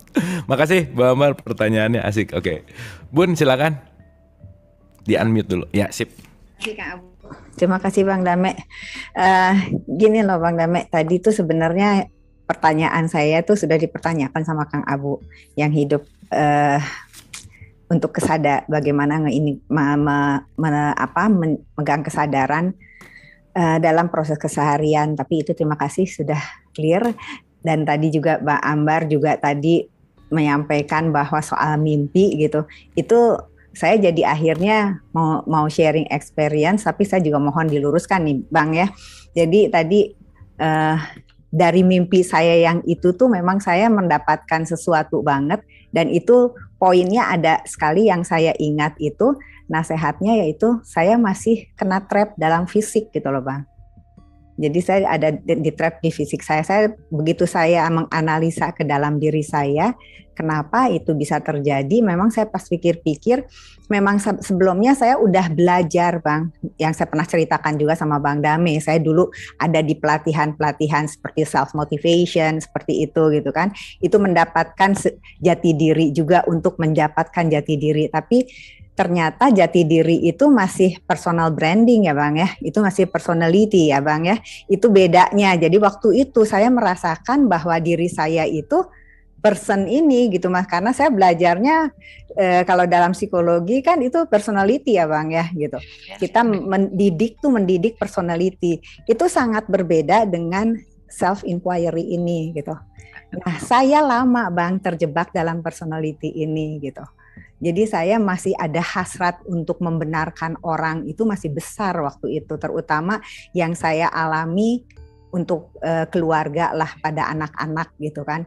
Itu saya dulu ngerasanya ya saya harus mendidik anak saya karena saya tahu di depan ada lubang, saya umurnya udah lebih banyak dari anak saya gitu ya Bang. Nah itu yang dulu saya pegang terus dan itu saya benar-benar stres Bang ketika saya pengen membetulkan anak-anak saya terus gitu. Membenarkan orang lain itu salah tuh, mereka tuh salah tuh. Tapi kalau nggak dibenerin itu gimana nanti? Gimana ini dunia gitu? Itu terlalu jauh gitu loh Bang ya saya berpikirnya. Ketika saya menyadari bahwa saya ini bukan personality saya gitu. Dan saya melepaskan itu semua, ternyata semua yang baik-baik itu datang ke saya menghadapinya dengan happy, gitu ternyata nggak usah saya bertindak apa-apa juga semua membaik. Itu ternyata yang Kang Abu bilang itu persepsi kita gitu.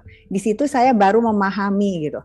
Nah sekarang tuh ya Bang, dalam keadaan saya seperti ini, jadi saya tuh sepertinya dinilai sama orang, saya nggak peduli ya, saya tuh terlalu cuek ya, kok kamu nggak mikirin masalah itu gitu kan. Saya masih mikirin masalah itu, tapi saya nggak mau hanyut dalam masalah itu. Dan saya ngelihat anak saya, tidak semuanya yang dia lakukan sesuai dengan keinginan saya, namun saya hanya sekedar mengingatkan dalam basic kesadaran, saya juga masih marah, tapi saya tetap dalam kesadaran saya bahwa saya marah ini ya bukan dengan hati saya, bukan dengan kebencian, tapi betul-betul in the name of love. Tapi sesudah itu dia tidak mengikuti pun tidak masalah untuk saya gitu. Itu Bang, jadi itu yang saya rasakan dan saya berterima kasih sekali ketika saya mendapatkan self-inquiry ini, ternyata oh this is the real happiness. Gitu. Kemarin ini saya udah ngerasa, oh this is the real happiness, saya tahu diri saya ini siapa. Tapi ternyata yang Bang Dame bilang saya masih, oh I don't care. Gitu, saya masih ada nggak pedulinya. Ternyata begitu saya lepaskan semua, oh saya benar-benar yang Bang Dame bilang, oh ini Bang Dame bilang I don't mind. Gitu. Oh itu Bang, dan itu experience saya. Dan saya bersyukur, berterima kasih sama Kang Abu dan Bang Dame, itu yang saya alamin. Dan mimpi saya itu betul-betul nonjok saya untuk bilang, lepasin personality kamu. Gitu. Kalau betul-betul kamu ingin bertemu dengan kesadaran untuk memaintain kesadaran itu. Cuman itu aja Bang, sama Kang Abu. Terima kasih banget. Ini saya dapat ini sekali dan hari ini betul-betul dibukakan sekali oleh analogi avatar. Ya itu, saya tuh jadi avatar terus selama ini gitu loh Bang. Terima kasih ya Bang ya, terima kasih sekali untuk hari ini Kang Abu. Assalamualaikum. Salam, wah asik nih. Silakan Bang Dame, ini harus direspon dengan detail nih. Silakan. Bunda Juris, terima kasih, barokallah ya. Allah memberkati kita semua. Dan apa yang diceritakan tadi mengenai aktivitas di motivation, psikologi ya, memang itu dikatakan be yourself gitu, be yourself. Anak muda juga jadilah dirimu, tapi diri yang dimaksud itu adalah identitas, masih person gitu, masih changing gitu, masih appearance, gitu. Ya kan? Makanya dia galau lagi, masih changing, bukan true self. Gitu. Nah, kalau self inquiry itu bukan be yourself, tapi be as you are. Bukan personal branding ya Bang ya? Iya, bukan. Be yourself itu kan sebenarnya kalau dia kenal the self-nya bagus, tapi guru-guru self inquiry yang begitu, be as you are.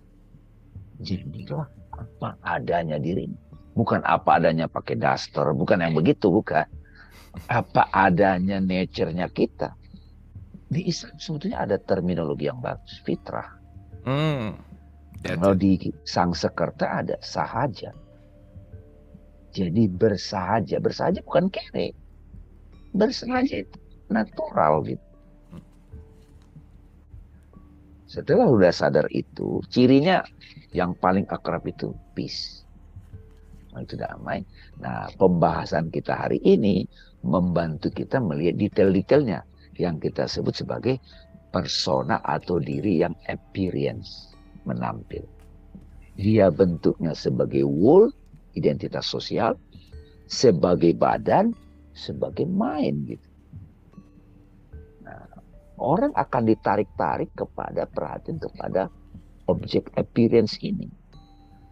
Sekarang saya mau ngajak melalui self inquiry, tarik ke dalam, perhatiannya kepada yang sadar. Kadang-kadang latihannya gini, Kang Abu juga suka ini, saya lihat itu. Sampai Kang Abu bikin judul menjadi manusia ruang gitu. Kita bisa praktek misalnya di kamar masing-masing. Kita buka mata, kita perhatiannya kepada furniture, apapun di situ, objek fisik kita sebut wall, tapi masih buka mata nih. Kita coba sadari udara. Udah ada dong, sadari cahaya. Lebih halus lagi, sadari space. Gak mungkin ada furniture di situ kalau nggak ada space. Nah, intelijen kita mampu menjadi space. Pada saat kita sadar sebagai space, space itu ternyata nggak berbeda sama kesadaran. Tiba-tiba aja kita hening, diam, peace. Saat yang sama kita bisa menyadari objek-objek appearance yang menampak baik itu secara fisikal maupun imajinal. Saya kadang suka nanya gini juga, Kang, kepada beberapa orang yang sudah mulai belajar begini. Misalnya kan ada gelas. Coba tutup mata. Ditutup mata, ada terbayang gelas di pikiran kan. Ini yang real yang mana, saya tanya. Yang ini apa yang di pikiran gitu. Jadi pasti jawab ini kan. Ini yang real. Iya kan? Ya karena kita pakai indera. Kalau di filsafat, Kang, ibu-ibu, ini real juga, appearance. Yang dipikiran real juga, imaginal. Yang menentukan yang mana real apa? Attention saya kemana? Yes. Itu yang menentukan.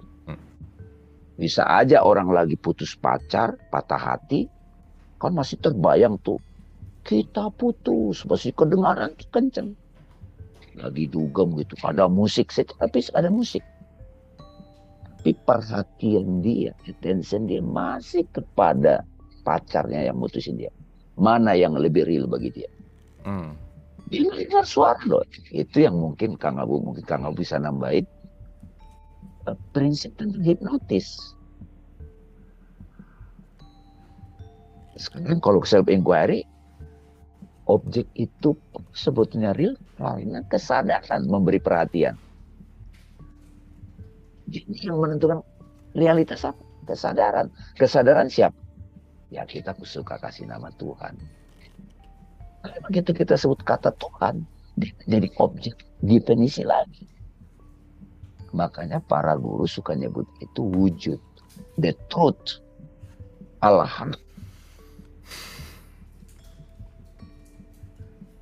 being gitu, Satchit Ananda. Ini apa salah visual personalitas itu? Ini salah. Emang itu sifat dunia. Nah, terus setelah kita sadar your true self, oneness, empty, kesadaran murni, pure awareness, baru secara khas dia menampil di Kang Abu. Itu aku yang unik. Itu saya suka sebut itu partikularisasi kesadaran, itu kayak sidik jari. Jadi kalau untuk anak muda, Kang, mengenal diri itu saya selalu kasih tahu 2 level ini. Aku yang define, empty, hanya dia, sama aku yang menampil secara unik. Baru menampil lagi sebagai behavior, karakter, skill, talent, habit. Baru menampil lagi di ujung sebagai brand. Nah, orang ngelihat brandnya. Tapi kalau brand, habit, lupa, terus self, itu rapuh, keropos. Ini memang bagus banget, Kang, kalau anak muda dari sekolah ini udah mulai dikenalkan. Nanti jadi apa brand ini yang berubah dinamis. Mau pesulap, mau jadi podcaster, mau jadi businessman, nggak apa-apa. Kembali ke anak tadi, Bunda Judis, ini peran orang tua. Orang tua yang sadar kan menemani anaknya sadar juga. Pakai agama sebagai instrumen, pakai musik, pakai apapun. Tapi yang kalau pentingnya ada dia diajak mandiri menyelidiki pengalamannya. Kamu adalah ilmuwan terhadap hidup. Kamu peneliti terhadap hidup. Itu bedanya kita sama simpanse, sama monyet, sama yang lain. Nah, banyak manusia nggak sadar ini.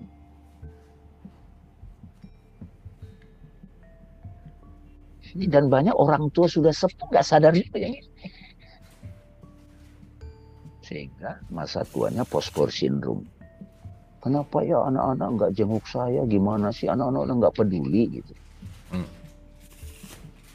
Kan anak-anak punya kesibukan. Kalau dia jadi love, dia kan jadi magnet. Laron-laron akan mendatangi cahaya kan? Karena hubungannya bukan investasi ya Bang Dame. Betul. Hubungannya bukan dagang. Oke. Dan sekarang Bunda Judis kan sudah mulai menjalani hari-harinya sudah istilahnya takwa, standing as awareness, kita terus belajar. Pelan-pelan juga kehadirannya sudah menjadi berbagi. Setidaknya loh yang kecil-kecil dulu lingkungan. Nah kalau Kang Abu menampil sebagai ya dialog positif. Kita semua lah, ibu rumah tangga kayak apa kayak sama aja. Unik ya Bang Dame, punya keunikannya. Ini bukan kompetisi. Kompetisi itu hati-hati. Itu memang gamesnya begitu. Kalau sebagian besarnya udah self inquiry nggak akan agak laku-laku amat juga sih ya kompetisi ya Bang Dame. Iya betul. Oke, thank you Bang Dame, terima kasih Bun. Mungkin ada satu yang menarik gitu ya, bahwa kemana atensi kita, energi pasti ngalir gitu. Jadi ketika kita beratensi kepada sesuatu, makanya kalau tadi bicara gitu ya, menarik banget kalimat bahwa putus gitu ya misalkan. Wah begitu dengar lagu apapun jadi sakit hati. Kenapa? Karena kita memasang semua atensi kepada sesuatu hal yang berkaitan dengan hal itu gitu. Nah itu bahayanya tidak memaafkan gitu, bahayanya bagaimana kita tidak bisa belajar untuk tidak fokus. Jadi kalau tadi I don't care, jadi I don't mind. Nah satu levelnya no mind sebenarnya. No mind, betul. Satu levelnya lagi jadi no mind. Karena kenapa once kita di situ ya, saya rasa sekarang yang paling hati-hati adalah kemana mengarahkan energi untuk fokus gitu. Karena semakin sering mengarahkan, energinya akan semakin tumbuh. Contoh, air itu nggak akan pernah tahu dia akan menumbuhkan yang mana. Ketika dia masuk ke tanah, rumput sama bunga ikut tumbuh dua-duanya gitu. Tapi yang kebanyakan air yang di mana dia yang akan tumbuh gitu. Maka ya balik lagi sih Bang Dame tadi benernya penting banget tentang self inquiry gitu, bahwa kadang tuh kita kadang kita nggak sadar kita lagi kuat banget energinya terhadap fokus, yang justru malah fokus malah membuat kita jadi jauh gitu intinya gitu. Nah itu sih poin pentingnya. Jadi ya terima kasih juga Bang Dame, ini pagi hari ini banyak banget yang jadi banyak ini gitu Bang Dame, jadi banyak cabang-cabang lagi. Oh ternyata subjek tuh luas lagi gitu ya, ternyata attention tuh luas lagi gitu. Dan ya itu ya namanya pembelajaran gak ada batasannya, karena ya itu tadi balik lagi lah semuanya dinamis. Makasih Bang Dame, makasih Bunda Isya. Kita ke Pak Adri, silakan Pak. Assalamualaikum. Salam, silakan. Abu, Bang Dame, Salam Pak Adri. Iya. Rekan-rekan semua. Saya juga mau berterima kasih kepada Kang Abu, Bang Dame, Bu Isya, dan semua rekan-rekan kajian. Karena dari kajian ini saya jadi memahami bahwa inti dari kehidupan ini adalah kesadaran. Dan self-inquiry itu adalah salah satu jalan yang paling jitu untuk mencapai kesadaran itu gitu ya. Yes. Nah, namun kita tidak bisa pungkiri juga bahwa seperti yang Bang Dame, Kang Abu sampaikan juga, bahwa kita ini terdiri dari tetap dualisme ya. Dualitas. Ada dualitas. Kita ini material sekaligus spiritual. Kita itu ada mind, ada kolbu. Kita ini ada passion, ada wisdom, wise. Jadi eh, kadang-kadang untuk mencapai itu dalam perjalanan saya selama ini dan berusaha untuk belajar mengenai kesadaran itu, saya selalu mengalami bahwa sometimes kita harus memisahkan diri dari diri kita sendiri. Ajaran-ajaran di kajian juga menyatakan bahwa coba kita menjaga jarak dari diri kita. Nah, seberapa jauh kita tuh harus menjaga jarak pada diri. Padahal selama ini setelah saya renung-renungkan, kita itu kan sebenarnya satu kesatuan yang utuh, Pak.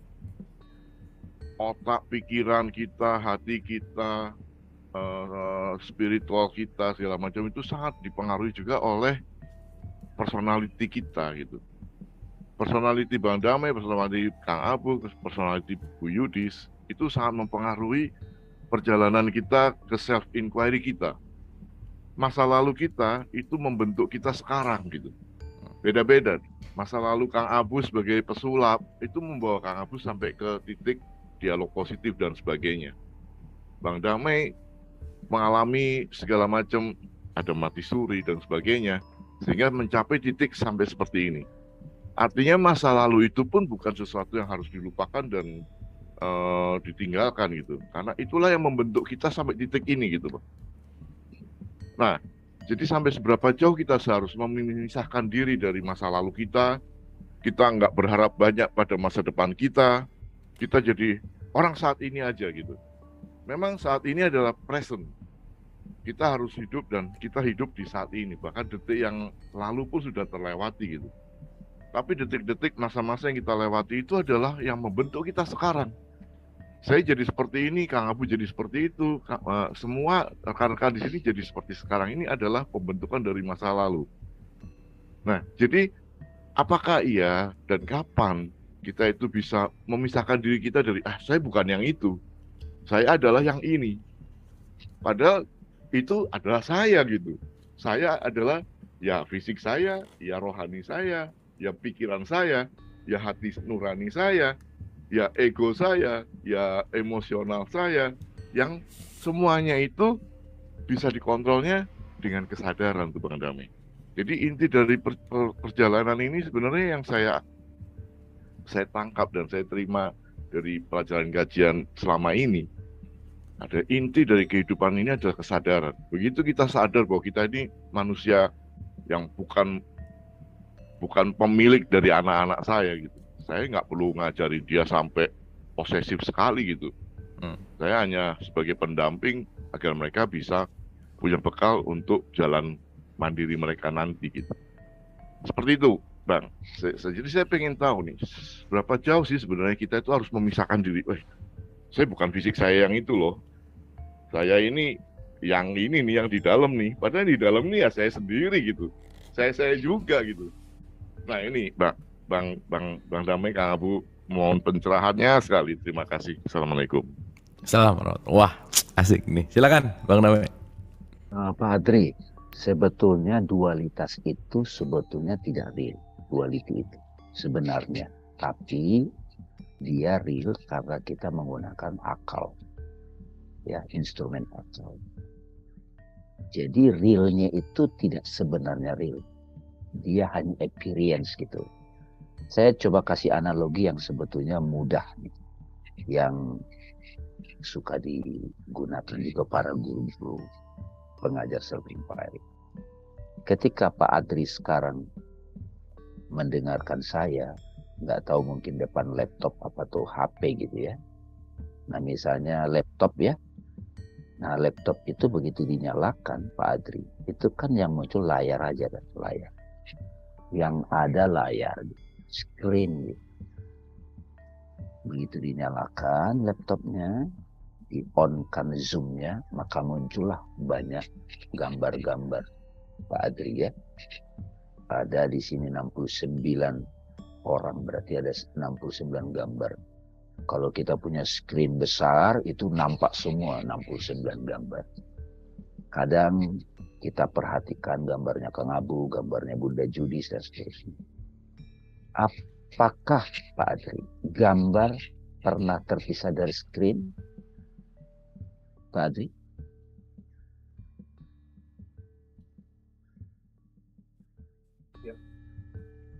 Apakah gambar pernah terpisah dari screen? Nggak pernah, Kak. Bang. Nggak pernah. Nggak pernah. Nah, cuman tadi proses tadi kita tahu kan realitasnya gambar apa screen. Begitu ada gambar-gambar itu, gambar-gambar itulah appearance. Appearance itu tadi saya sudah kasih kategori yang membantu kita detail. Itu ada will, itu perception, ada mind berarti ingatan, perasaan, seterusnya. Terus ada lagi adalah body kita, sensorial. Ini pelan-pelan aja Kak. Nah, ketika dibilang saya hari ini bentukan dari kemarin, sebetulnya itu dalam konteks gambarnya gitu, personality. Tapi coba nih Kang, kalau kita selidiki, kita lihat foto aja, foto waktu TK, SD, SMP, SMA. Gambarnya berubah kan? Appearance yang disimbolkan gambar itu kan body. Dan kita sadar bahwa emosinya berubah. SMA begini, mentalnya begini. Tapi kenapa saya sebut itu aku yang sama? Ada aku. Ini siapa nih aku? Itulah sang kesadaran. Makanya tadi di awal saya kasih tahu, saya tanya, saya selidiki. Kalau saya mati, siapa aku saat itu? Ya tetap kesadaran.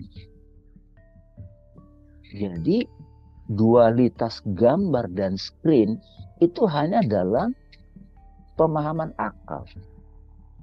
Nah, screen-nya itu apa Kang Abu? Alam besar ini.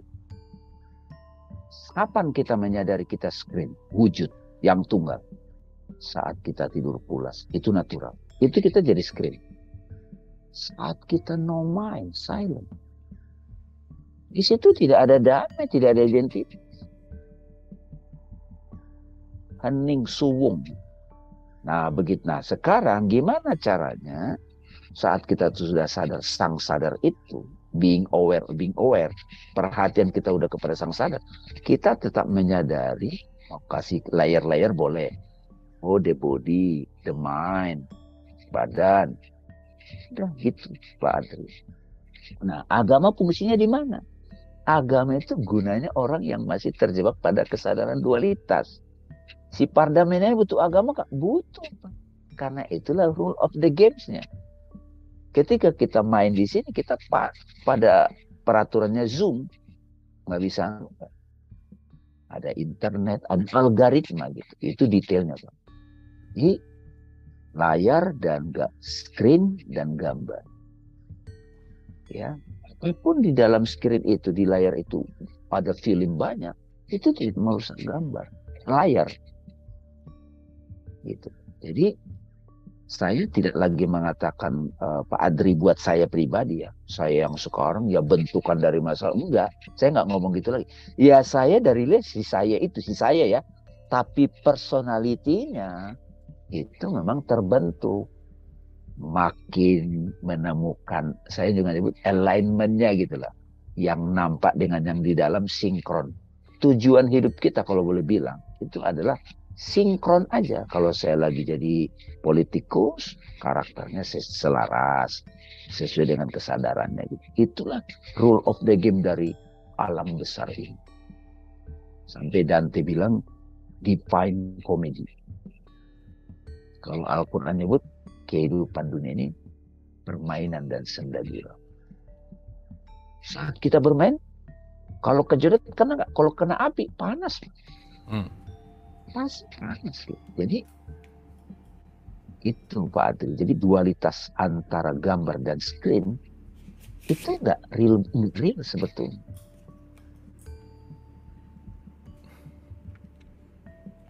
Oke. Ombak dan laut. Ombak tidak pernah terpisah dari air.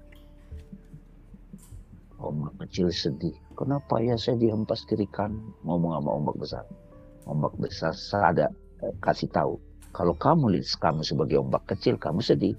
Coba kamu lihat esensimu adalah air. Gimana caranya kita sadar esensi kita? Anchor yang paling dahsyat, self inquiry, ya yang prakteknya apa? Napas sadar. Siapa itu yang bernapas? Saat Pak Adri sekarang dengerin saya, coba tanya Pak Adri, siapa ini yang mendengar suara Bang Dami? Siapa ini yang mendengar sebenarnya? Bukan telinga loh yang mendengar itu. Bukan Adri loh yang mendengar itu. Bukan. Siapa ini yang melihat? Bukan mata. Tutup mata, masih ada. Melihat itu masih ada. Melihat gelap, melihat pikiran. Siapa itu yang melihat? Dari dulu gue kok yang melihat. Dari dulu gue yang hidup, kata Sang Roy itu. Lu aja ngaku-ngaku. Kayak gitu kira-kira.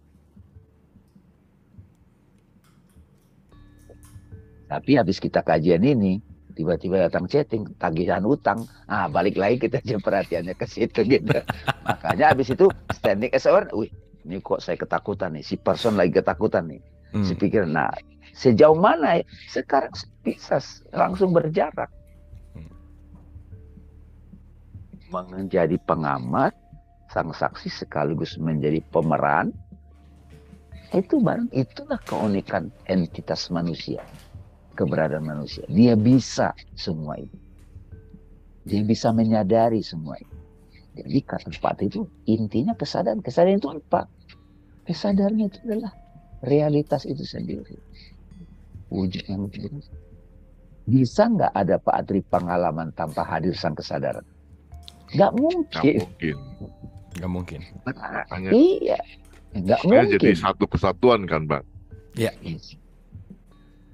Nah, sedikit lagi Bang Damai tentang analogi mimpi tadi, bahwa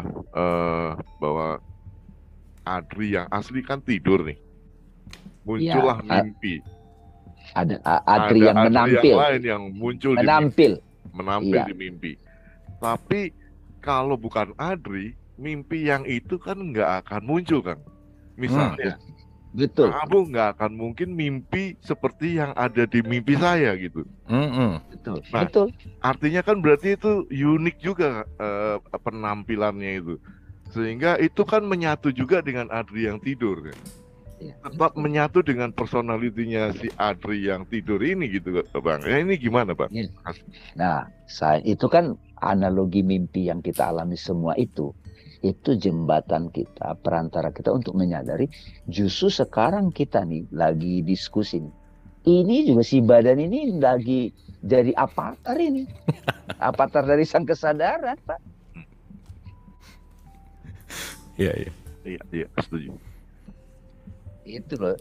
Terus terang, ini kalau saya nggak ketemu ajaran Wahdatul Wujud Sufi sama Vedantik, nggak berani juga ngomong begini, Kang. Pak Adri, tetapi ternyata begitu diteliti apa gue jangan para nabi guru-guru sama omongannya semua ini ujung dari ujungnya nih udah nggak ada yang lain lagi, the essential. Yes. Yep. Setuju Bang Damai. Terima kasih Kang Abu, Bang Damai. Pak Adri, kita praktek dikit lah ya supaya gampang nih ya, supaya benar-benar direct nih ya. Pak Adri lagi dengar saya ngomong ya, dan kalau Pak Adri dengar saya ngomong, in some point mungkin Pak Adri mau dengerin gitu ya. Tapi kalau nih ya, saya pakai jurus Bang Damai lah boleh. Nah, misal nih, sekarang yang ngomongnya ini nih misalkan nih, bentar. Kok nggak mau berubah ya? Bentar ya. Oke, nah ya, Oke. Sekarang kalau Pak Adri ngelihat sosok yang ada di layarnya, ini kan udah nggak ada nih. Ini yang lagi Pak Adri dengerin siapa nih? Udah bukan si Abu nih. Kalau cuman ngelihat secara tampilan gitu intinya. Betul ya? Dan di saat yang sama Pak Adri barusan saya jadi si Abu dan sekarang saya jadi si sapi ini gitu. Padahal isinya itu juga. Padahal esensialnya itu juga, tapi bisa terpalingkan. Orang nggak akan banyak yang denger nih kalau saya pakai wajah ini sekarang gitu kira-kira. Sederhananya gitu. Nah berarti sekarang kalau tadi Pak Adri bilang bahwa yang dibangun itu bukan esensialnya, tapi kebiasaan sayanya. Apakah saya terbiasa hanya mau mendengarkan orang yang saya suka gitu misalkan? Makanya Imam Ali bilang undur makola wala tandur makola. Kamu jangan lihat siapa yang ngomong. Even sekarang sapi yang bentuknya gini mungkin bisa menjawab pertanyaan kita gitulah kira-kira. Gitu ya. Dan sekarang kalau saya tampil dengan kayak gini, mungkin yang datang nggak akan 67, ini yang datang mungkin nggak banyak juga. Ngapain dengerin yang kayak gini gitu? Karena kenapa? Coba ya sekarang namanya, let's say Abu Marlonya nggak ada aja. Let's say cuman ada tampilan ini udah. saya rasa akan sangat sedikit orang yang akan ada atensi untuk mau mendengarkan. Kenapa? Nggak menarik gitu intinya. Gitu ya. Nah disitulah kenapa gelar jadi penting. Kenapa identitas jadi penting? Kenapa meyakinkan itu jadi penting? Karena at some point dengan identitas, dengan gelar, dengan apa? Oh ini sangat untuk bisa didengarkan. Nah bahayanya yang ngomongnya terikat dengan identitas atau enggak gitu kira-kira Pak Adri. Nah jadi yang menyadari kita waktu TK, yang menyadari kita waktu SD, semua yang menyadarinya sama, cuman beda-beda aja nih. TK bentuknya gini, SMP, tapi yang menyadarinya nggak pernah berubah gitu. Nah, saya balik lagi nih ke sini sekarang ya, contoh nih. Balik lagi aja misalkan, just. Nah, ini pasti akan jauh lebih akan jauh lebih meyakinkan gitu intinya.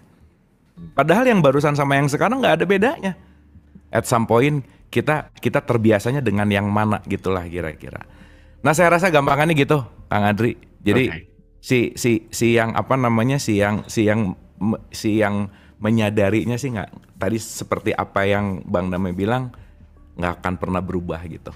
Tapi yang berubah adalah bagaimana kita melatih diri untuk mengalirkan energi fokus kita gitu. Kita ngelihat gambarnya atau ngelihat isinya gitu. Karena marah itu dibiasakan, benci itu diajarkan, dendam itu dibiasakan dikasih makan.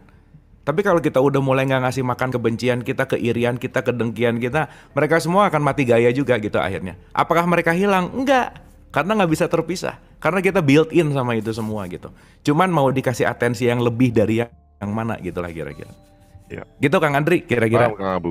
Yang Sip, penting ya? kesadaran ya. That's it. Nah sekarang gampang nih ngejelasin gini nih karena ada avatar gini. Dulu kan repot ngejelasinnya. Maka Musa bilang, Tuhan saya pengen lihat dong. Nah Tuhan ngomong cari ke gunung. Dulu belum ada avatar gitu kira. Gitu ya Bang Dame kira-kira. Gampangannya gitulah kira-kira. Thank you Pak Adri. Asik ya, pertanyaannya. Asik, atur nuhun. Atur nuhun. Waalaikumsalam. Oke, karena kita udah 11.38, jadi pertanyaan Ralia sama Ibu Ria satu-satu langsung to the point ke pertanyaannya ya. Silakan. Assalamualaikum. Waalaikumsalam. Apa kabar, Mas? Alhamdulillah. Alhamdulillah. Oke, silakan. Saya mau bagi cerita sedikit dah. Silakan. Kan saya dilahirkan tidak itulah apa, tidak seperti orang normal pada umumnya lain. Saya lahir punya kekurangan. Nah, tapi kekurangan saya mengarahkan saya untuk tertarik pada animasi gitu. Nah, dan di animasi itu anehnya nama-nama softwarenya itu soalnya memberi tanda kepada saya gitu. Nama softwarenya Unreal, Maya, Unity, seolah-olah memberikan tanda tujuan hidup manusia itu apa sih sebenarnya. Saya bertanya gitu sampai saat saya sholat waktu itu ada yang nanya, kamu sholat itu buat apa sih? Saya diem. Iya. Nah, terus saya berpikir, kita ini hanya avatar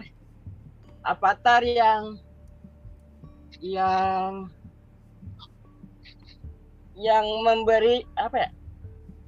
Memberikan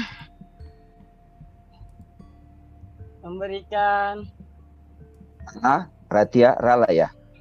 Halo? Ya. Ya, udah dapat poinnya ya. Pertanyaannya udah dapat ya. Oke, ya udah dapat poinnya. Maaf ya. Nanti. Ya, oke, enggak apa-apa. Ya, udah dapat poinnya. Silakan, Bang Dame. Mbak Ria dulu, Mbak Ria sekalian aja kan. Iya, sekalian ya. Oke. Silakan, Mbak Ria. Ya, terima kasih Bang Dame, terima kasih Kang Abu, Bu Isya. Saya menanyakan hubungan pertanyaan Pak Adri tadi, bahwa tujuan kita itu sebetulnya kan self-realization. Bahwa kita itu adalah soul, bukan yang terperangkap di dalam fisik, dunia fisik. Nah, pertanyaan saya itu, karena di dipraktekkan kepada anak-anak juga ya, yang masih muda begitu ya. Bagaimana caranya untuk bisa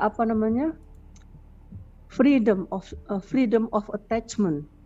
Jadi sehingga kita menjadi free soul. Jadi layar itu lepas dari gambar-gambarnya. Karena layar itu adalah soul kita kan. Jadi tapi di dalam prakteknya untuk mengajarkan ide-ide free of attachment, jadi bebas dari dualisme itu sulit sekali ya. Karena mereka masih muda, masih pikir saya kepingin kurus, yang satu masih kepingin punya mobil, masih macam-macam ya. Jadi saya ingin tanya bagaimana itu caranya yang praktis untuk mengajarkan freedom of attachment. Juga attachment kita kepada benda, kepada suami, kepada anak, karena pada waktu kita meninggal nanti kita maunya supaya peaceful, menjadi free soul. Jadi pergi dengan bebas gitu. Kita pergi kepada asalnya. Begitu saja, terima kasih. Oke, terima kasih. Silakan Bang Dame, mungkin bisa direspon untuk kedua pertanyaan yang unik nih, menarik nih. Silakan. Kalau yang tadi siapa namanya Mas? Yang pertama Ralia. Ya. Latihan ini dulu Ralia, latihan praktek untuk bisa gampang damai. Itu dulu latihannya untuk bisa berkreativitas, animasi ataupun di dunia digital.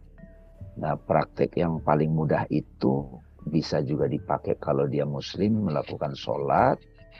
Bagaimana caranya melalui sholat itu kita bisa dapat damainya gitu ya. Napas sadar gitu. Itu dulu. Nah, setelah itu baru mulai belajar untuk pelan-pelan mengamati pikiran. Ya. Kalau praktek damainya itu belum mahir, nanti bisa lompat-lompat tuh pikirannya, perhatiannya kemana-mana. Nah, kalau yang Mbak Ria, saya sangat menyarankan, dan itu juga saya lakukan buat diri saya. Kadang-kadang kan kita buru-buru pengen ngajarin orang detach, freedom, kayak ngajarin self inquiry begini. Sebetulnya praktek dulu aja buat diri sendiri, Mbak. Misalnya ada tas kesayangan saya gitu, atau mobil saya kegores saya, gimana rasanya. Itu aja kita coba praktekkan untuk bisa detachment dari attachment terhadap barang-barang itu. Begitu Mbak Ria punya polanya dari pengalaman pribadi, itu secara otomatis bisa berbagi itu ke anak. Dan anak pun akan mengetahui, oh mama saya berubah nih. Itu buktinya self inquiry begini, Kang. Nggak bisa cuman konsep. Oke. Ada beberapa orang mau ngajarin self inquiry begini nih di satu forum. Hanya dia ngontak saya, Bang, ternyata susah. Emang susah gitu. Jadi iya benar. Nggak usah ini dong gitu. Tapi terus terang, yang bisa self inquiry itu sedikit loh. Nggak semua orang bisa ini. Makanya agama Pak Adri, orang harus dikasih dogma dulu memang. Dogma itu nggak salah loh. Di era digital ini nggak apa-apa kita kenalkan. Siapa tahu ada yang memang ada rezeki, ada hidayah, kalau bahasa Islamnya itu, oh dia dapat gitu. Nah begitu dia dapat, apakah dia lantas meninggalkan syariat atau dualitas? Enggak. Dia menggunakannya secara appropriate, soleh gitu. Nah, kalau misalnya saya kasih tahu caranya ke Mbak Ria begini-begini, sementara kita belum punya mencicipi gitu, belum mencicipi prakteknya, itu nanti nggak punya power, Mbak. Terus kalau saya sering boleh bilang aja sharing, saya mau berbagi kepadamu. Nah itu saya suka bilang, orang tua itu sebetulnya lebih tepat menemani anak untuk menemukan dirinya, untuk menemukan misi hidupnya, sisi hebatnya gitu. Itu Mbak Ria. Halo, Kang Abu. Oke, Bang Damai sebentar, ini lagi ada sedikit internetnya agak down sedikit. 1 menit sebentar ya, sebentar aja, maaf.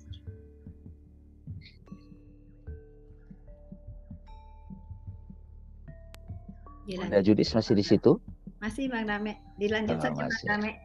Ya, jadi gitu, Mbak Ria ya. Jadi kalau misalnya teman-teman di sini misalnya udah belajar begini, tetap diberikan ibu-ibu apa yang sudah diajarkan orang tua kita selama ini, cuma sudah plus dengan kesadarannya.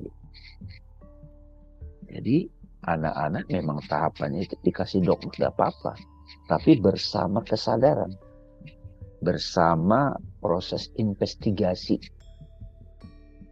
Sadar pada, kalau misal saya suka bilang tuh, kalau orang lagi sedih, coba sedih itu ada di mana gitu. Sampai kemudian dia pelan-pelan menyadari, iya ya sedih itu di mana ya gitu. Oh, perasaan saya gitu. Dan setelah saya bisa menyadari sedih itu adalah perasaan, ya mereka besok kamu bisa ganti gak perasaan sedih itu dengan yang lain? Bisa dia gantikan dulu. Jadi Mbak Ria yang emphatic buat anak-anak itu ganti fokus dulu. Yang tadinya perasaan sedih, ganti fokus. Apa caranya? Bisa musik, bisa melakukan masak kalau dia perempuan, ataupun bisa olahraga. Jadi level awam untuk mengajarkan kesadaran itu terbiasa ganti fokus. Saya nggak suka YouTube politik misalnya. Saya ribet. Tinggal ganti channel aja. Ya kan?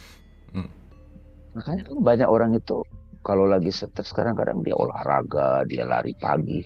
Nggak apa-apa. Memang belum selesai memang.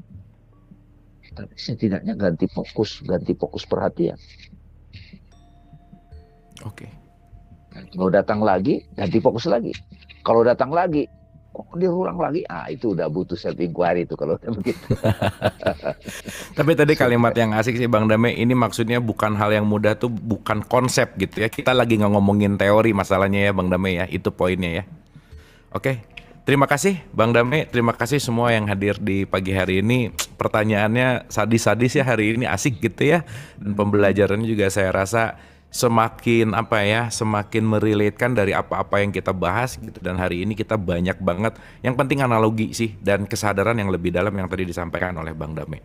Bang Dame, terima kasih banyak atas kehadirannya pada pagi hari ini, dan mudah-mudahan ya balik lagi ya, ini juga menjadi puzzle yang selalu melengkapi deh gitu, karena kan poin kita adalah pembelajaran yang dinamis gitu. So, sedikit penutup final statement untuk episode kali ini, silakan Bang Dame. Sahabat-sahabat sekalian, para peserta yang hadir, mari kita berlatih untuk mulai tidak hanya fokus pada objek, tetapi mulai pelan-pelan fokus pada yang menyadari objek. Napas sadar sangat membantu untuk bisa mudah ke situ. Insya Allah kalau teman-teman mulai bisa berlatih, terlatih, mahir, memperhatikan subjek yang menyadari, itu buahnya adalah kedamaian permanen. Thank you. Assalamualaikum warahmatullahi wabarakatuh. Waalaikumsalam warahmatullahi wabarakatuh. Boleh tepuk tangan lu dong buat guru kita Bang Dame. Bang Dame, terima kasih, sehat-sehat selalu. Jangan bosan untuk selalu mengajak kita ke self inquiry gitu ya. Meskipun topiknya ini benar-benar perlu ditusukkan lagi dalam tanda petik, ditajamkan lagi, dimasukin lagi gitu, karena tertampak mirip gitu ya, tapi esensinya dalamnya beda banget gitulah kira-kira, dan itu hal yang menarik saya rasa gitu. Oke, hatur nuhun, terima kasih semuanya. Mohon maaf lahir dan batin, semoga bermanfaat. Kita ketemu lagi di kajian berikutnya.